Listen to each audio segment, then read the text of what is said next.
Hey guys, so welcome to another week of Property Rants, UK Property Rants. So we've already got a couple of guys online, which is great, and we've got the comments up now, so we can actually, any comments you've got, send them through, and we're happy to answer them. Obviously, yeah, the more questions the better, and that, of course, there's lots of topics and things to be covered right now, lots of things to discuss. So yeah, tonight joined by, or today, I should say, middle of the day for, well, it's actually 10:30 at night. I'm in Australia right now. For Christmas, and then so you guys are obviously in London, or London and Lincoln with Chris. So we've got Ritesh, and we've got Himansu, and we've got Chris joining us this week. So Chris is our heads up our lettings up in Lincoln, the department up there. So he can talk anything about property in terms of lettings. So we can we might as well get started. Right, guys. So what are we going to talk about today? Lots to talk about. Should we? What do you reckon? Should we start off with the news that just come out, which is the lovely inflation stuff that's going on? And look at that! I just realised that we've got, it's not showing on the screen, is it? I need to move it over a little bit. There we go. Yeah. Okay. Good. Yeah. So basically, the inflations have come out. The largest inflation in 41 years. Which is pretty full on. We're at 11.1% now for the year to date. Now that's over the entire year. So what's this? So we've already got a question, which is great. So Skazza says, why have the house prices not reflecting the rate rises yet, and when will they? So good. And I think the answer to that actually is pretty simple. There's always a delay. So, there's a stimulus and there's a response. And I think, that's what we're seeing right now. And this is with everything. I think we've got a number of different things, and we can talk through each of the reasons why. I think, look, you can read here and, talk about, the war in Ukraine, which I don't believe. I don't believe that game. But, rising energy bills will take effect. Obviously, everything is rising. I think we've all seen that across the board in all of our bills, that they're all rising now. And I think where are we? Let's move back here. And I think prices have definitely gone up. 11.1% over a year. They're saying 10.1% in that particular thing. But actually, if you go onto the government figures, the ONS, the Office of National Statistics, they say that it was in 9.1, I think it was. So it depends which stats you're reading, but we all know that all know that inflation is hitting us and going up, and it's probably going to be around for a little while longer, because obviously it doesn't. Whenever you make a decision, it doesn't fix it immediately. All right, there is a delay. So yeah. Any thoughts on inflation? How are you guys? Because you're actually living in the UK right now. You're seeing prices going up. I'm sure you guys don't do the shopping, but or do you? And, well, I do, mate. Do you? I don't. So, yeah, I don't really see it on a day-to-day basis. What about you guys? Like you said, you do notice it very much on things like shopping, which I've taken total control over to make sure anything that's not required is chucked straight out of the trolley. But make sure that all my requirements are, the beers and that are in. Yeah. But everyone, we're all feeling the fact that inflation and the money that we're using on a weekly basis is not going as far as it used to. I don't think it's massive. Well, to me, it's not like I've been shocked by it, because it's been coming.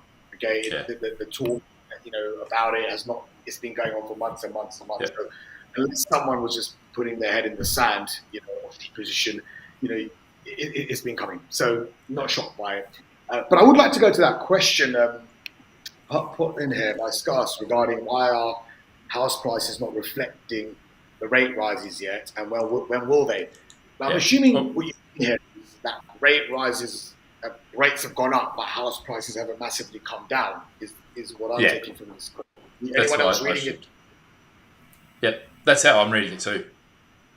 Yeah, cool. So look, my thoughts on that, are very much lag effect, of course. So anything that's done today, the effects of it, you feel a little bit further down the line.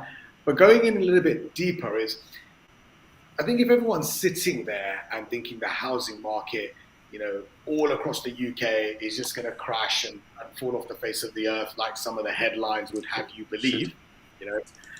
So Hold on, I I've stuffed read. it. It's all right.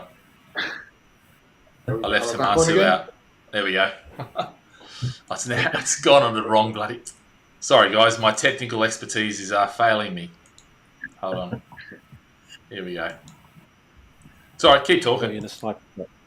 Yeah. So you're obviously going to have those big headlines of house prices going to drop by 20-30%. Ridiculous figures, which we're used to seeing whenever there's something major happening, whether it was Brexit, tax changes, COVID, and we all saw how house prices were meant to fall off the cliff in the UK, but none of it actually happened. So you've got to be very careful to obviously distinguish what actually is really going to happen and stay away from the scaremongering of the headlines. And what I think will happen is, look, I think there will be a correction for sure. I'm not. There will be a correction, but I don't think it will be a correction across the whole board, as in not the whole of the UK. I think it's going to very much come down to micro markets where some areas will actually come out of it pretty well. Where there'll be next to nothing, if any, correction.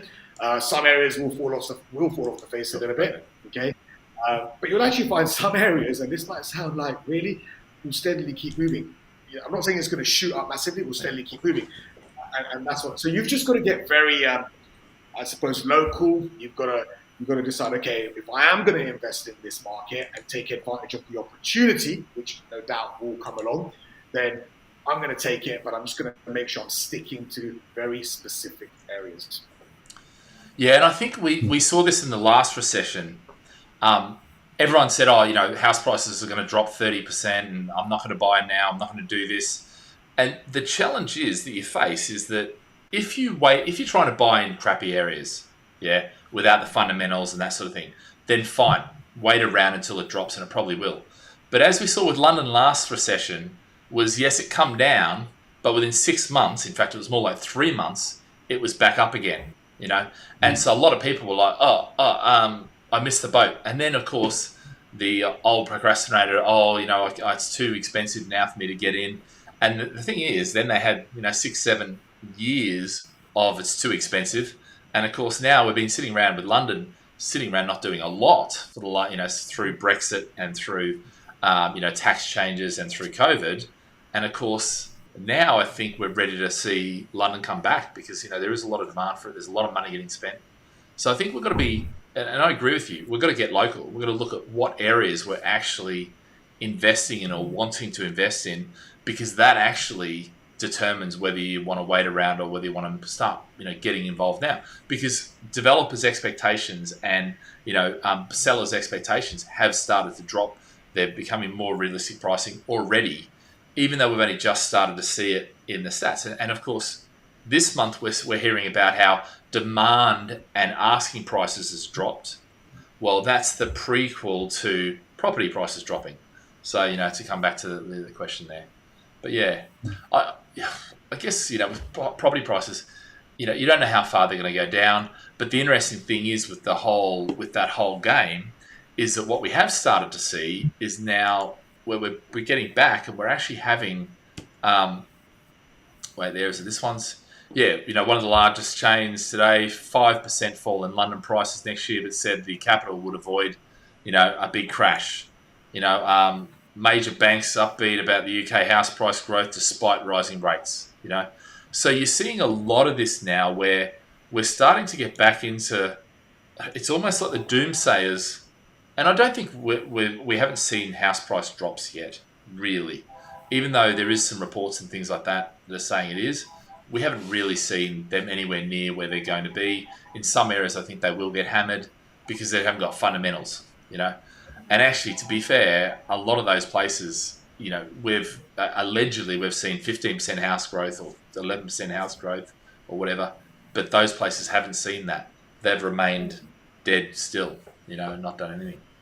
But what about you, Hema? Is there any thoughts on the house pricing side? Yeah, I was just going to say, I mean, look, Rick, obviously you speak to developers all the time, right? What's the sentiment from developers? Are they going to suddenly now start dropping their prices, or is it a case of, no, we know we're going to build to this spec, we know what kind of margins we need to make this profitable for ourselves. We're not willing to take a hit on that. What are you finding when you're speaking to developers? Well, you would imagine my job when it comes to sourcing should have just become a lot easier. where I'm getting developers who are saying, yeah, Rick, here's a double-digit discounts and take it off our hands. The reality is, it's not there right now. Because the majority of the developers that we deal with and I deal with are sort of medium to large size developers, because that's our market, to stay safe where possible. And what you find with a lot of them is that, look, they've forward sold a lot. Okay, so selling through the off-plan stages. So they've pretty much got completions that will carry on happening from sales that have happened over the last 3, 4, 5 years, will keep happening through the next couple of years. So that will sort of help them ride out the quiet downturn period, things moving along. The second thing that's coming into play is the international market, guys. Because it's sort of quite similar to what happened back in 2009. Whilst I fully understand in the UK there might be the uncertainties maybe holding people back from taking that step and buying property, whether it's for investment or moving home, whatever it is. But the opportunity for the international clients all of a sudden emerges where, for some of the pound sterling dropping off is almost like a 15-20% discount to buy UK. So because of the UK is a global market, and not just London, even the major cities like Manchester, Liverpool now, all these cities, people in the international countries want to buy there. So the sales for the developers, as much as they might not be as high as they are during times of certainty, they're still slowly trickling through. So two things. One, you've got forward selling, so they're just moving along. Number two, they've got international sales, because there's certainly an opportunity for internationals like there was back in 2008. Yeah. It's interesting actually, because there's another sort of thing there where if you look at is it this one? Yeah, it's this one here. So you've got Persimmon, who basically are a developer. They're saying that their sales, there's a fall off, as obviously the market dips. So these are actual, the cancellation rate has risen sharply. And I think that's the other thing too, is right now they haven't they've started to see it, but they haven't really had it. They've been making good sales, there's been good demand, but as that slows down, but my question for all this too is that, and I guess I'll get your thoughts on this, is how much of that slowdown of those cancellations is due to recession, interest rate rises and things like that, war in Ukraine, that sort of stuff, and how much is actually due to the fact that we're now going into winter. People don't want to put 3 levels of coats on and their snow boots and walk out and go and look at 10 properties and things like that, which happens every year. And we see this this time every year. And then we see in March, it all starts to pick up again. April, by April, it should be, when we get the beautiful days, it'll all pick up again. I don't think it'll pick up as much. I think it will slow down, and it will probably stay slow next year as we go through, and we shed some jobs. We've seen a lot of the tech jobs being shedded, and FTSE's has dropped. All those sort of, in fact, all of the indices have dropped, and that there's not the availability of, and especially for like London, when you don't have the seed capital coming into a lot of these startups and these sort of companies, that's going to affect how many people they can hire, how many people they can leave on.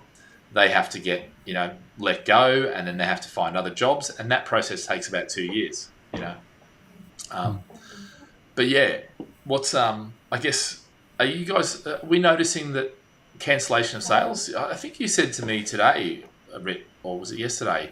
You said how you noticed that the availability of some of the developers, some of those plots started coming back on.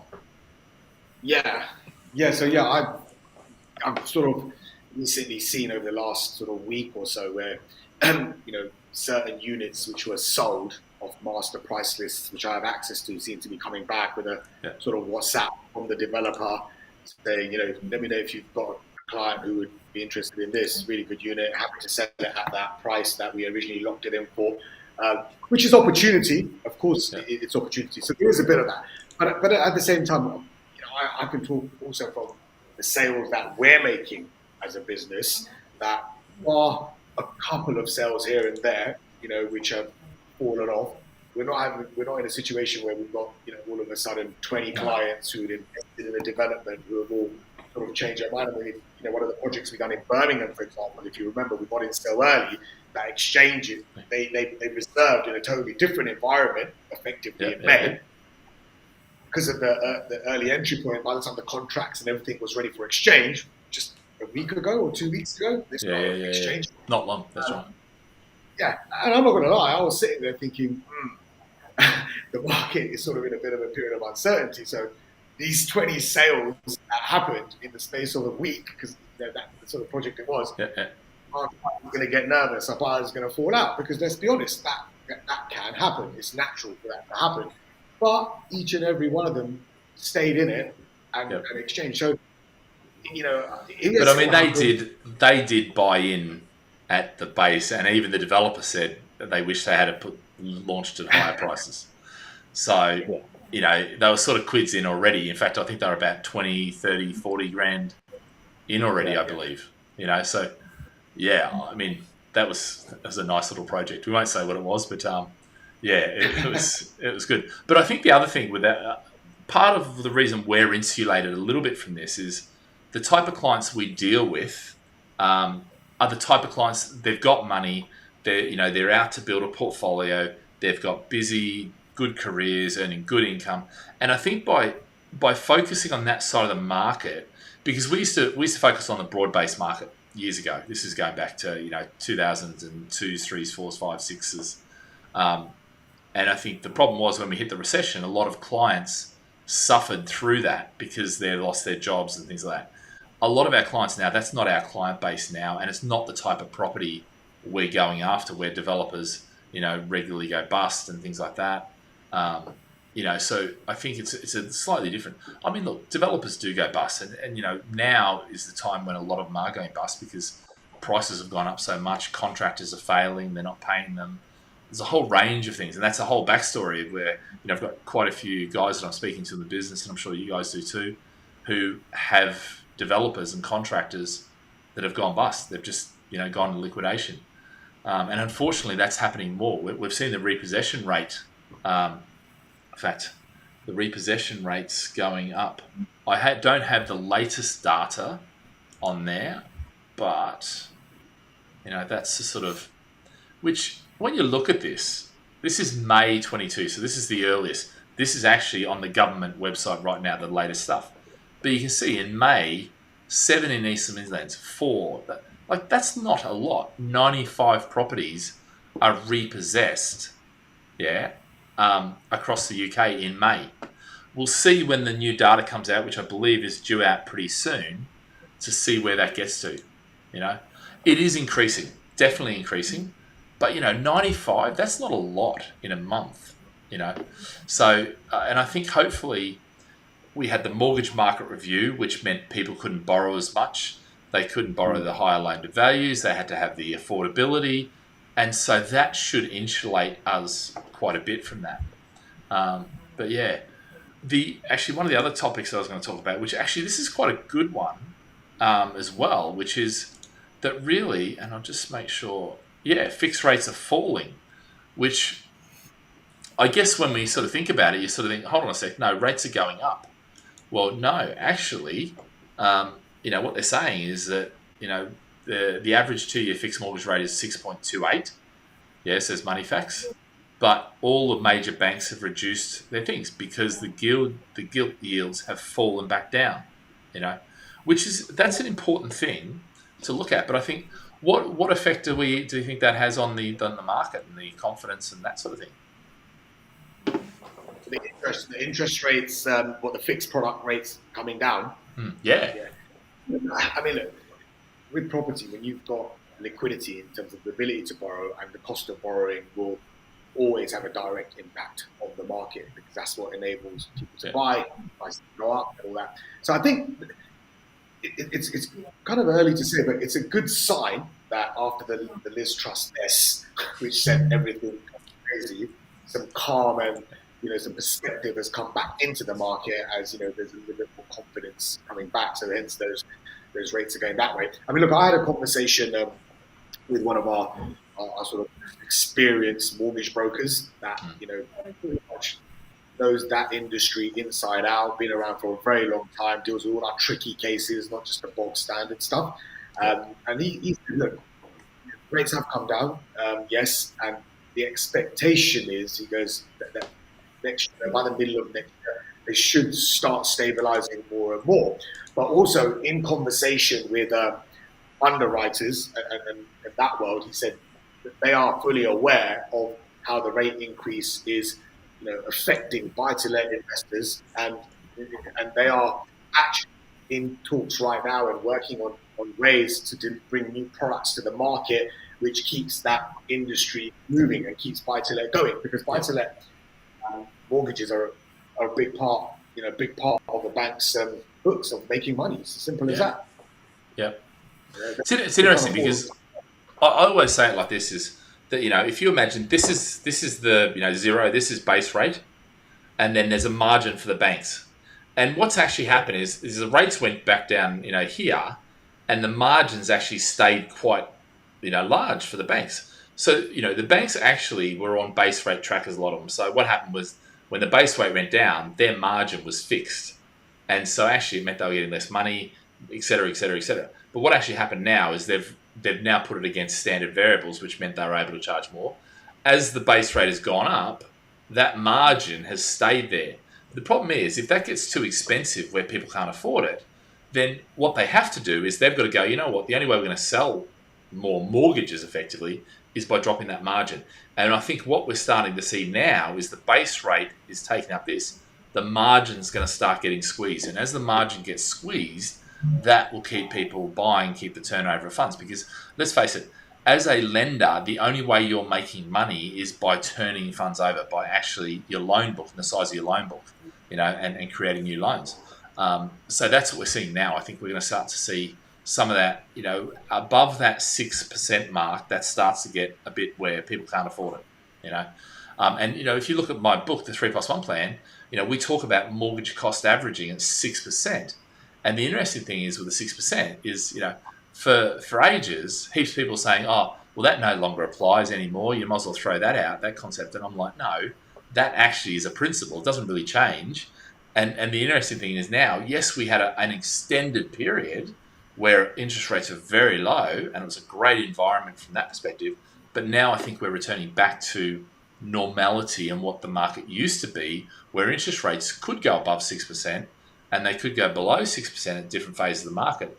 But the mortgage cost average over the duration is about 6%, So it's just that we've forgotten, and, we're very good at forgetting these sort of things, So I think that's one of the keys is, we've got to just go back to the basics, back to the principles that, I wrote about in the 3+1 plan, and then we all speak about, because if we do that and we look at the 2-year cash flow, and if we have to put money aside on top of, I think if you're in places like London, years ago when we used to sell London properties, you would be selling it and you would have to say, if you want to get a high loan to value, an 85% and 90% mortgage, you're going to need to put, in some cases, it was £300 a month aside to fund that property, the shortfall in the property. Because when you do mortgage cost averaging, that's what you're going to have to do. Now, some of this period, obviously, it would come down below that, but that's what you do. And I think people have forgotten that used to be the market we lived in for many, many years, and perhaps we're going back there. Perhaps we're not. Perhaps we've got so much other debt and so much other stuff going on that actually we can't afford to have those higher interest rate mortgages. And if they do go too high, then things will really start to taper off, repossessions, and then people losing their jobs and all that sort of stuff.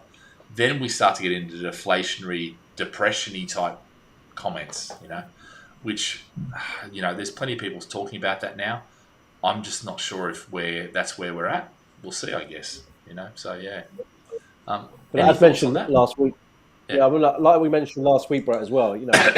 With rising inflation, rents go up as well, right? And we've seen that. I mean, Chris, that you work obviously in Easy Track and you're doing renewals and stuff, and I'm guessing you've obviously seen rents go up by 20-30% on last year. Yep. right?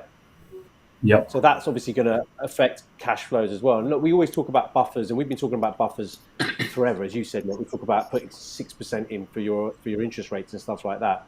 But that's all about making sure that you're cash flowing yourself properly. And again, I'm telling my clients now when I'm speaking to them, put in buffers with regards to your interest rates, and let's just work on worst case, 100, 150 pounds negative cash flow. So what does that mean? Let's set that aside for the next 2 years, so then you're able to cash flow yourself properly over the next 2 years. But let's also look at, your loan to value. Look, we're working on 75% loan to value, but worst case, let's work on 70%. Let's work on 65%. So you, as an investor, before you go in, you know how much money you're going to need as a worst case, because as with any investment, there is a risk. But our job, and as an investor's job, is to make sure they're able to mitigate that risk and putting in those structures, putting in those systems, and that's what we help them do. Yeah, 100%. Yeah. The is the street? Are you guys looking fuzzy on your thing? Yeah, a little bit. Yeah, on my thing, I thought it was the. Yeah. Anyway, I don't know. It might be the stream. I'm not younger. Anyway, I was just going to say. So we've got a comment here. Let me put the comments up here, which actually they've gone a little bit. They're a little bit haywire now. I need to make them a bit smaller. So yeah, that looked better. Yeah, cool. Okay. So just a comment. So the counterparty risk to banks is higher now, so that actually adjust to make their margins higher to reflect the outlook. Which I agree that would be in the perfect scenario. Banks would love to do that. But if that's going to cut their demand for their product and the competitiveness, that's not going to happen. So I get it, but it's a bit counterintuitive where actually, as the rate goes up, you can't afford to increase, as the risk goes up, you can't afford to increase the rate that much. You may be able to do it some, but at the end of the day, that's where you've got the actuaries sitting there going, well, actually, if we raise this much and we make this much margin, we need to do this. And I think that's where, when you start looking at that sort of things, I don't think we can go, banks can't say, well, actually, I've got a 3% margin now, and I'm going to make that a 4% margin because my risk is higher. I don't think that they can't do that, because all of a sudden, if you're out of step with the market, then you stop doing business. Now, actually, some companies will do that because, for instance, they've filled their loan book and maybe they haven't got more fresh money coming in, so they're actually just trying to lend it out at a higher rate because if somebody will take it, great. But generally what we find is as that rate gets pushed up, then the margin will come down, and and I'm not talking down to millimeters, but it'll start to come down. It'll start to sort of sit around that 6% mortgage cost average. It'll go higher above that, but then it'll also come down below that. So yeah. Any other thoughts on house prices? I was just going to say, so I've got one more article here, which it's an interesting thing, and this is what I find. So this is the article here. This is what I want to show you. So it's 10 regions where house prices are set to fall the most. House prices are set to fall the most. See list in full. Okay, great. Right. So we're expecting this is the future because it says set to fall the most. But then if we have a look down here that I've highlighted, data from house seller advice shows demand fell, in other words, has already fallen 15.4% in, I don't even know how to pronounce that, but anyway, yeah. So we've got that. So you're like, hold on a sec. Are they going to fall, or have they already fallen? Well, let's go down a bit further and see what these 10 places are. And here they are. And 10 regions where the biggest falls in property prices over the past year. And you kind of like, hold on a sec. So on the one hand, in Land Registry, east of England, we're there, and this is there. So it's just, you got to be really careful with stuff like this, what you read, and whether it actually, what it's actually telling you. Who's saying it, and what are they actually saying, I think. And that's where I find so many people, they don't actually read where these things are from. They just read the headline, and that's it. And that's where I find a lot of problems come because of that, So, yeah. What else have we got here? It's like, I can't remember the actual name. This was it Money Week? It's a specific magazine. Yeah, Money Week. That always used to, and it was all about. It was driven towards the equities market. Yeah. So a lot of it was to get people investing in the equities market. So every single week, the headline would pretty much be negative property. It was. Negative property market. So, like you said, it depends on what you read and what their motivation is. You know, if it's someone pro this, then they're going to pull that down. But what I love about the UK market is, you know, we're not a new market. You know, there's so much data, historical data and trends. Yeah. So much historical data, so many trends that you can actually look at that data and look at that data through different parts. So include recessions in there, low interest rate, high interest rate. So, you know, put all the scenarios in there, and then you can see, you know, you zoom out and you can see how the property market performs through all those scenarios. Now, I'm not saying that history, just because something has gone a certain way historically, there's a 100% guarantee that the future will also go that way, but it'll give you a pretty good idea of the way things are going to go. So, you know, with that UK market, especially in times like this, you know, it's really important to forget the headlines, you know, and just go to the data, zoom out a little bit, look at the historical trends, and then make your decision on what you actually think is going to happen. Yeah, 100%. Yeah. Yeah. So, I guess, you know, house prices, I mean, it's one of these things where who knows what the hell's going to happen with it, you know? It's, you know, it's an interesting thing is, I was looking at this article here, which basically, this is land registry data from gov.uk. So you can see average price of, hold on, let's not do the type of, we can do type of property, but so this is all types of property. You can see we've been growing. We had a bit of a stint here, you know, but the reality is that's been the trend since 2004. You know, we had a dip here, but pretty much we've had growth over there. If we come over here, and that's a yearly percentage of change. So we've really only had drops in house prices here and here, okay? And the good thing is we can do it by, you know, flats and houses and see, but one of the things about most of this data, if you've noticed, it doesn't really matter. The house, you know, the percentage drops aren't that much difference, you know, depending on what you look at, you know. So that's the other thing. The other thing is here, you know, by status, first-time buyers, owner-occupiers, you know. Even though the price they're buying at changes, actually the trend doesn't really change. And, you know, if you look at all the stats, you know, if you look at new build versus off-plan, new build versus existing, one of the interesting things is, you know, obviously new build on this chart, it's actually done really well since, you know, January or since 2020, you know, through COVID and after COVID. Part of that, I think, is, you know, it's a cycle. So second-hand properties do really well, and then what happens is it tends to be second-hand properties do really well, and then new build properties do really well. And that also depends on the areas too. But certainly there's been a lot of money. There's, you know, you've got build to rent, you've got developers really building a lot of property. I think that the real issue is they're not building enough property, and they still aren't building enough property. You know, plus you add government stuff-ups, knee-jerk reactions, stupid decisions that the industry tells them this is going to be the outcome. They ignore it, and then it's the outcome. And that's one of the reasons why rents have gone up, prices have gone up. You know, if you want to fix that, you've got to build more properties. But, of course, I've been in the UK marketplace since 2002 when the Barker report came out, I think it was in 2004, talking about how we needed 120,000, or I can't remember how many it was, so many years ago. And they've never really done that. They've never really exceeded. It was like, why did you spend all this money on the Barker report? And then not back it up. But I just don't think the government's really, you know, motivated to do much about that and solve it. Maybe they are now. Hopefully they are now. But we're not really seeing that, you know, that much. But yeah.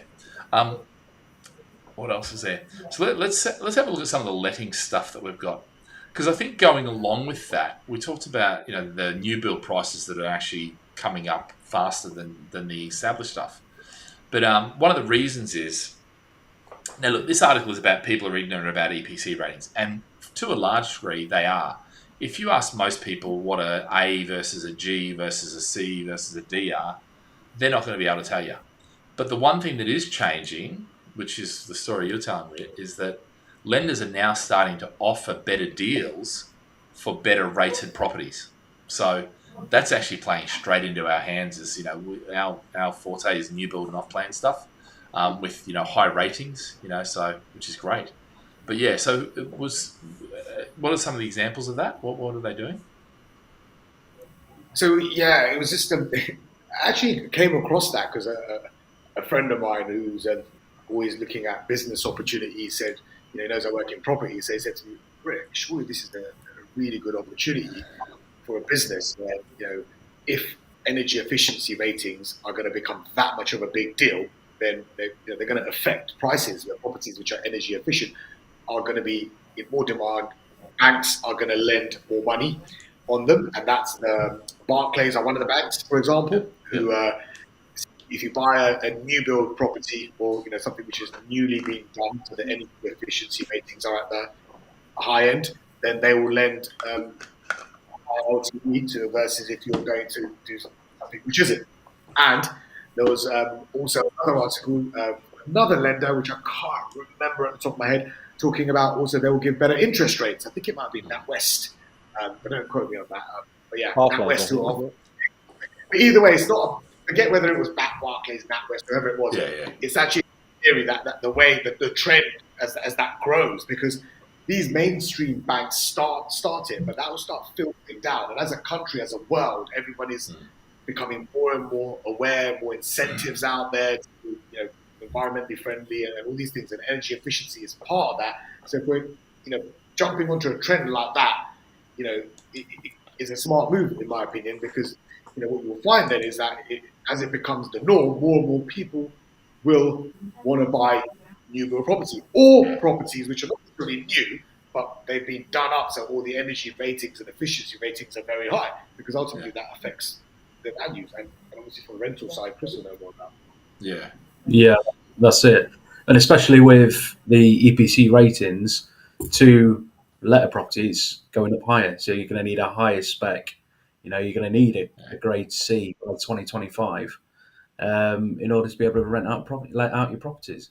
Yeah. So if at this point, all the energy efficiency is there, it's going to be great for investors on new build properties. And we're already seeing some of the I think we only have one property that's under I think it's under a C or a D. There's very few properties we have, because obviously we sell new build off plan, and we have, even though some of those new build off plans, I was just saying the other day, the first property I bought was 19 years ago, so it was new build back then, but I don't know how long I can claim it being new build, and that's a lot of our investors. I mean, amazingly, they're now coming to us saying, so Brett, I'm retiring or I'm retired, and now I'm thinking about my 3+1 plan. I've got my 10 properties. Shall I sell off half? What should I do? Because we've been going that long. It's almost ridiculous. I mean, I can't believe it. This sort of stuff on the side here, I don't know what's happened there, but yeah, when I joined this business, when I started this business, that certainly wasn't there. But I think the amazing thing is with the EPC side is most people have no idea, and really, as much as we have to serve it to them as part of the initial documents and all that sort of stuff, nobody really looks at it. Nobody really understands it. And that's what that article was about, just saying it's actually a failed marketing thing. And it's a bit like carbon credits. If you walk up to the average person in the street and say, hey, how are carbon credits saving the earth? And they'll be like, well, really, it'll be all gibberish and who knows. And, clearly somebody's making some money out of it. Has it really made the efficiency better? I don't think so. Will it? I don't know. I think the government, if they're going to do it, need to actually put some serious education and reasoning behind it. Have you got any thoughts on that, Chris? Yeah, see, I think people are going to be they're going to educate themselves on it more and more, especially now because of the cost of living crisis going up. People are going to be looking at utility costs, and I think they are going to be looking at the EPC certificate on the property that they are renting or looking to rent. Because the higher it is, the cheaper in running costs it should be for them. So definitely, I think that tenants will become more and more savvy and educate themselves, and that instead of, like you say, just looking at it and not acknowledging it or understanding, I think they are very much going to be looking on that now. It's the type of property they're renting, And for investors that are looking to invest, I think that they'll also be looking at that from a developer's point of view, because that's going to be part of the unique selling point of renting out their flat, is that they're going to be the highest energy rating that they can be, to help tenants save as much money as they can. The interesting thing is how they're going to do that. They're already, they're already talking about how they haven't got enough housing stock. They're not building enough, and now they're going to say, well, anything below C, we're going to take out of the marketplace entirely. I love the concept, but I just think politically it's a good conversation to have. I just think that hasn't really. I mean, look, if lenders put some real money behind it and say we're going to lend, higher loan to values, which obviously higher loan to values are more risky for them, but actually it doesn't cost them anymore. If anything, it makes them more money. But cheaper interest rates, that's really putting your money where your mouth is now, because now actually you can go, well, actually, if I can get 0.2, 0.5 something off my interest rate, now people are really going to stand up, But I don't think the government's really made they've said you've got to increase it, but only if it's up to £10,000, I think it is, or £5,000. But yeah. So with that as well, do you think that the number of first-time buyers will increase as well if properties are starting to fall below the minimum rating? I mean, I don't know the details if EPCs have to be a certain category for a sale, on existing builds, existing properties. One of the good things about being in new build and off plan is whenever a government wants to stimulate the economy and get things out of a recession, the best way to do that is to stimulate new build. Yeah. So, and new build by its very nature is going to be, the EPC rating is going to be higher, because you've got a lot of people sit there and say, oh, new build, they don't make them like they used to. I'd much rather an old period property. And I'm like, screw that, because when you talk, okay, it's got character. You know what? Some of the stuff that I think, the new stuff has got character too, and I guess it's the, old timer versus young kid. My kids think I'm old now, and I think there may be some of that. But to be fair, I'd much rather a new build property than a period property. Maybe that's just because I'm biased, because that's what the business sells. But to be fair, no, I'd much rather that. I hate the creaky floors. I hate all that sort of stuff, because all that just adds up to And I mean, now it's going to add up to more cost with the utilities. It's potentially I get a lower interest rate. So it makes sense. Yeah. We'll see, I guess. And I think it's a failed marketing thing right now, but if they keep, if they make some incentive behind it, I guess, it could work quite well, so yeah. What about renters reform bill? Because it's an interesting one. Now I pulled this out mainly because, Minister says renters reform bill will be introduced during this parliament. All right. Oh, by the way, this is in October, a month ago, by Simon Clarke, who no longer exists. And as has happened all the way along with this renters reform bill, is that it just seems to be getting kicked back into touch. Now, they keep talking about it, and it hasn't gone off the table yet, because you've got guys like Shelter and Generation Rent and, London Renters Union, who are protesting in 5 different places outside of estate agents that are responsible for, raising rents. It's like, But anyway, I don't know. What's your thoughts on that, Chris? It's a difficult one at the minute. I mean, Section 21 is, in my opinion, very vital for the lettings industry, because it's no fault eviction. That's what a Section 21 notice is. Yeah. Now, we only serve that really if a landlord is looking or needs to sell his property. Yeah. Or we'll accompany it when we serve a Section 8 notice when it gets a bit serious. If they're looking to abolish a Section 21, there needs to be a whole heap of things that need to be carried out first.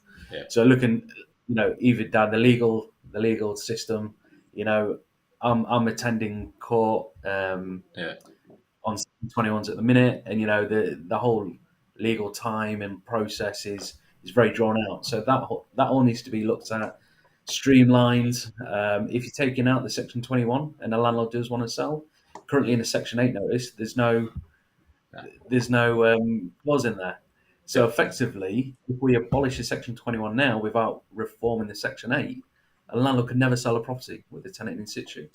And one of the things that pisses me right now is they've in the rentals reform bill, they talk about they're going to abolish Section 21 to give tenants more security. Okay.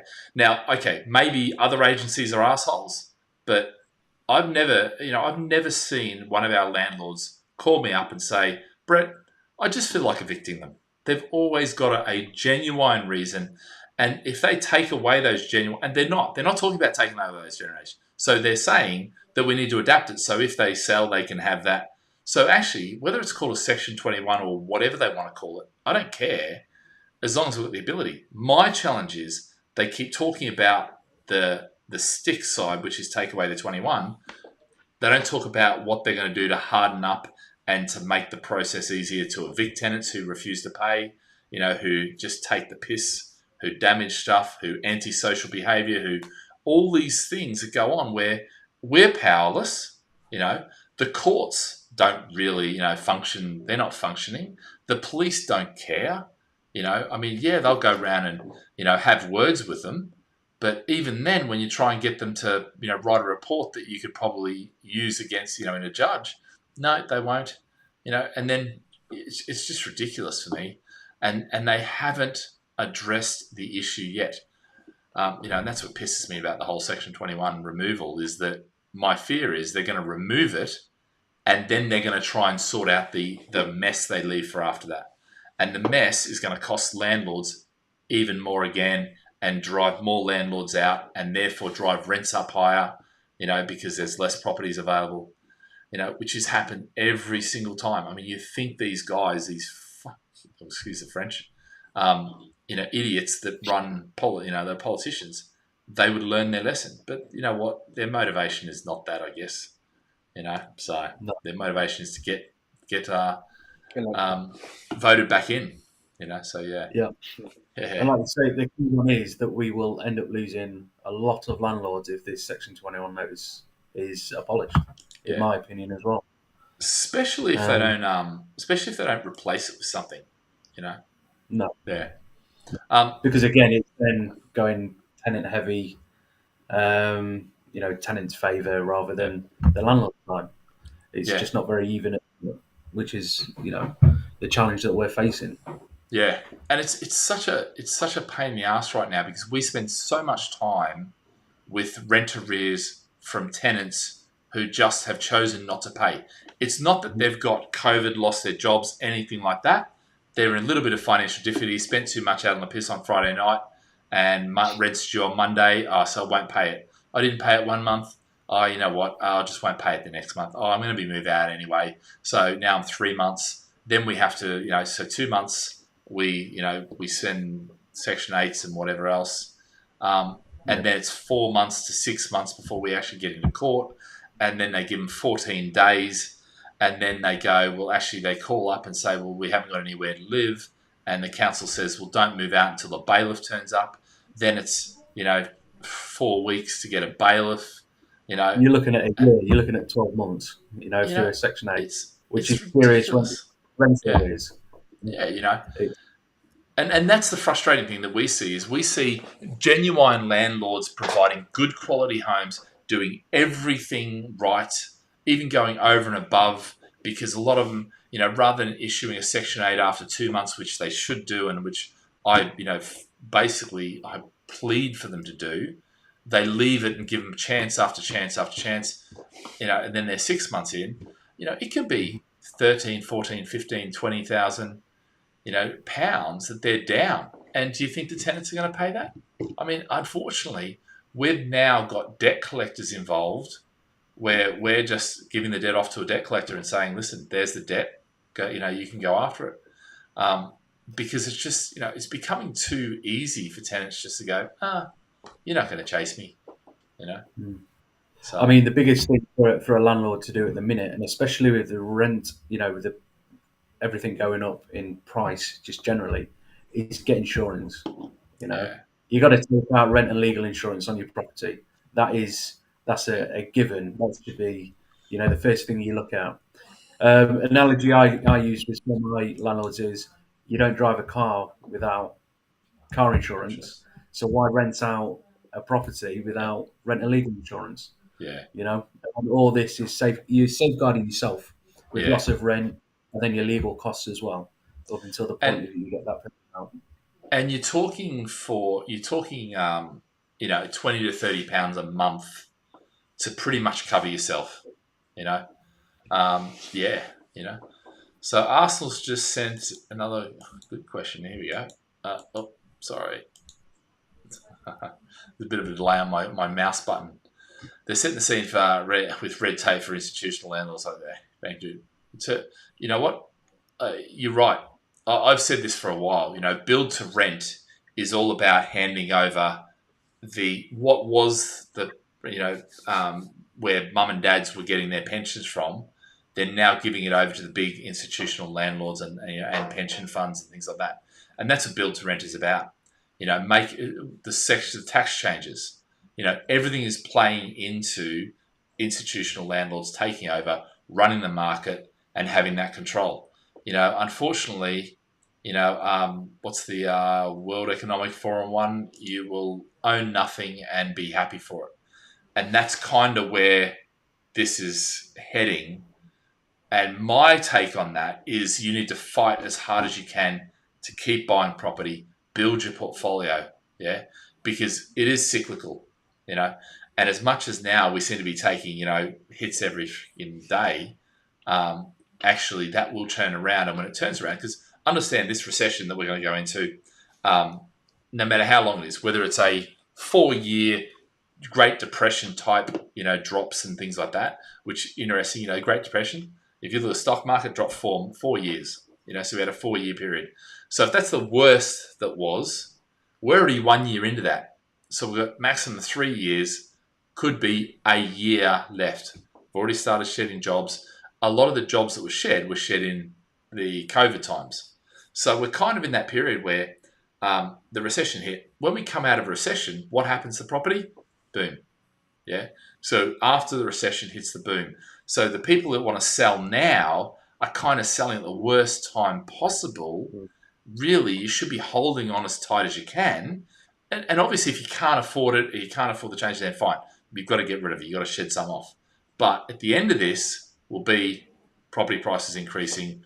Rents will continue to go up now. Then property prices will go up because obviously with rents going up, wages going up, what can happen now? Affordability gets better. And of course, house prices can go up. So that's the natural cycle of things. And we're just playing the natural cycle out like we do every other time. Have you guys got any thoughts on that, Ritesh, Himansu? I just think, with that, that's why getting inflation under control is really, really big deal. Obviously, the Fed, Bank of England, it's almost like they're obsessed by it, and people might think, well, why is it obsessed with that? When there's so many other issues that that people need to deal with here and now, in terms of all sorts of things. But it's the silent thief, isn't it? Inflation, So because you can keep increasing wages, and you can only do it by so much, okay? Before it's like, well, I can't afford to increase wages anymore, right? But inflation's always too high, then it doesn't matter. Whereas if you increase wages to where you can, and then get that inflation back down again, that's when that wage increase has an impact. Yeah, and you're right, and the affordability is actually enhanced so that the property prices grow. Because actually, you're right. If inflation just keeps going up and wages keep going up, then there's actually no change. Apart from as an investor with debt, my mortgage drops. The real cost of or the real value of the debt of my mortgage drops, which is a good thing. And that's why stay focused on building a portfolio and getting more debt. I know that sounds terrible, but actually, the debt is the thing that inflates away, and there's a huge benefit in that for you. because as the property price increase, the debt against that, it might stay the same, but inflation is getting rid of that money for you, which is good. So just one other thing I was going to sort of another article. So this is a good thing, yeah? So we've been talking about this ages, which is basically, so this is Felicity Bouchan, is it? I don't even know how to pronounce it. So she's not considering rent controls. Now this, excuse my French, dick, Sadiq Khan, Mayor of London, he's been holding, he held a conference about rent in London and didn't invite any agents, any landlord bodies, nobody. He invited Generation Rent and all the, those guys, and basically, it was almost like, let's get a few mates around the table and come up best ways that we can actually try and force this, out. But you know what? It's proven that it doesn't work anywhere ever. All it does, the backlash is huge, and then rents go up and renters lose. So he's just, he just has no idea. I don't know if, yeah. Anyway, don't get me started on him. But any thoughts on that? The rent controls? Yeah, I'm glad it's not. I hope it's not happening. Do you know? Yeah, sorry. It's just because, again, for the landlords themselves, investors, costs are going up. So if you're going to cap a rent at a certain point, it's going to become, a non-business, sensitive thing to do. Yeah. So I'm completely for non-rent, non-rent controls. Yeah. It does not make any sense. Do you know, it's interesting. So I've been doing some renewals the last few weeks. I've been jumping in to help out with the renewals, because what we try to do is bring all of our renewals forward that we need to do in November, because we didn't want to do renewals in November, because if we do them in November and they hand their notice in, then you end up having Christmas without a tenant. So we're trying to avoid that. So we'll pick them back up the first week of December, which means we're then first week in January if they give notice. But it's interesting because dealing with that, the great thing about the renewals process is you have the landlord on one side who wants to get the maximum rent, and you have the tenant who wants to get the lowest rent, and you've sort of got to try and find the happy balance. And there's ways and means that we do that. But it's interesting. One thing I love about our landlords, is that not one of our landlords has said, screw it, get rid of the tenant, I don't want the tenant. Every single landlord without fail that I've spoken to has said, I've said to them, look, we can get this, we can effectively get this as the rent. This is the rent that we can increase this. So there might be £100 difference or whatever, £50 difference or something like that. But in every case, the landlord said, no, I'd rather keep the tenant than lose them. Yeah. Which, and for me, that's a testament to how we, how we train our landlords, but also, the type of people that we attract. But the stupid thing is, I don't think that's us. I think that is most landlords are of the same, because most people, they're decent people. Now, yes, there's the extremes. And I think the problem is with the Generation Rents and all these guys is that they deal in extremes, and they think that every landlord is an asshole who just wants to drive rents up and get the maximum rent. Now, the problem is for a lot of landlords right now, and actually all credit to a lot of our tenants as well, because when I chat to them, they're like, look, I understand that the tenants, the landlord's mortgage will have gone up, so they're understanding. So actually both sides are understanding. I think a lot of the media is hyping this stuff up, and it doesn't necessarily need to be like that, Amazing how many tenants will say, hey, I can afford to pay this much of an increase, but that's all I can afford. And then I'll go to the landlord, they'll go, fine, let's do that. Yeah. I've not had a single case where they've gone, nah, screw it, chuck them out, not interested. I want £300 extra and they're only offering 150 or whatever it is. Yeah. And actually, some of the areas rents have gone up dramatically, and still to this day, as much as people say things are slowing down, we put a property on the market. We get multiple viewings and multiple offers normally. Some of the areas, we're a bit more crappy areas, but yeah. Yeah, cool. What else do we need to chat about? Or are we done? I think, I think that's, I've got, there's nothing else I need to. Is there any more questions from the guys that are listening? We still got anyone on board? I can't see how many people we've got, unfortunately. But yeah. And actually, I don't know, because we're actually streaming across to 13 different social media channels and things like that. So, but anyway, we're here every week, 12:30 Wednesday. And yeah, by all means, join us, ask your questions, send us questions. We're happy to answer them. Jump on, send us notes on comments on social media, and we're happy to come back and answer them. But anything else from you guys? No, I just, before we leave, just like to sort of tell everyone to make a note. Look, over the coming days, weeks, months, we're in that sort of period where, I call it turbulence. There's going to be like headlines coming out saying everything coming to an end, or all these sort of things, that they're going to be there. But I think it's very important, as if you're an existing investor or someone who's thinking of investing or whatever, is to just put a bit of perspective into things and always look sort of long term. I say long term with all investments, but especially property.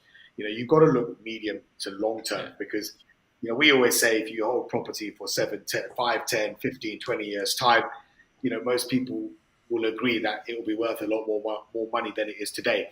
And the reality is, when you talk about 10, 15 years, regardless of whether you buy that property, when you do buy it, if it's a recession or economically really good times, or high interest rates, low interest rates, whatever it is, when you buy property and hold it for that long, you will feel all of those periods. Okay, It's just a case of where does it come in. But you just got to set yourself up from the beginning, expecting all these things to happen and hold through it. Then it will pretty much become irrelevant, because what you don't want to do is sit there trying to catch the bottom of the market, because you never will. Well, you might if you get lucky, but it won't be that you were so strategic. You just got lucky. But you're exactly right. I never, I look at that property that I've had 19 years.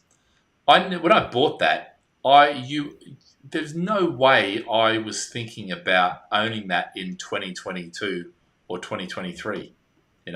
It just wasn't. It was so long ago, so ridiculously long ago. But the reality is, I've held it through 2 recessions, high interest rate, low interest rates, everything. I've held it through the whole lot. I've held it through leaks. I've held it through having to repaint the bathroom, repaint the whole house again. I've even had to. It turns out that I bought the wrong property. Well, no, the land registry stuffed up. The developer put the plans upside down, and they registered the wrong one. So I've had to go change that. So I own the property that I own. But yeah, you would never have thought. But that's the amazing thing about a lot of our clients, is that they're probably in the same boat. They bought properties, some of them now 18 years ago, 2004, onwards, and they still own those properties now, which is just incredible. So you will own them through thick and thin, up and down, high interest rates, low interest rates, recession, non-recession. And sure, we all like to buy a property and see it grow massively, in the 3 months after we bought it. But hey, that's not reality in most cases, So yeah, no, cool guys. All right. Any final thoughts? No. Okay. Well, guys, thanks very much, and we'll see you again next week. Any questions come through? You can just send an email to webinars@gladfish.com. Or actually, in fact, we can start using support@gladfish.com, which is no problems. But yeah. All right, guys. Thank you very much, and we'll see you again next week. See you later. Cool. Bye. Yeah.